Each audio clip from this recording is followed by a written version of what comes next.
Hi friends, এসছি আজকে কৈখালি দু একজন বন্ধুবান্ধবের সাথে।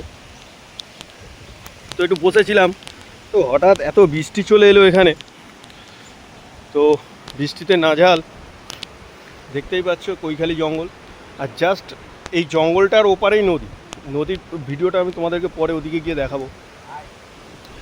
এই যে জঙ্গলটা দেখছো, এই জঙ্গলটার ওপারেই পুরোটা নদী। তোমরা যদি একটু গাছগুলোর ফাঁক থেকে দেখার চেষ্টা করো তাহলে হয়তো নদীটা দেখতে পাবে। তো এখানে অসম্ভব বৃষ্টি শুরু হয়ে গেছে, বন্ধুবান্ধবের সাথে আছি। আর এই আমার রাজধানী দেখাচ্ছি তোমাদেরকে। এই আমার রাজধানীতে এসেছি, রাজধানীটাও ভিজছে। আর ভিডিওর শেষের দিকে নদীর ভিডিওটাও দেখিয়ে দেবো, নদীটা কীরকম। কৈখালি নদী, আশা করি তোমরা অনেকেই এসছো, জানো কৈখালির সঙ্গে সম্পর্ক আছে।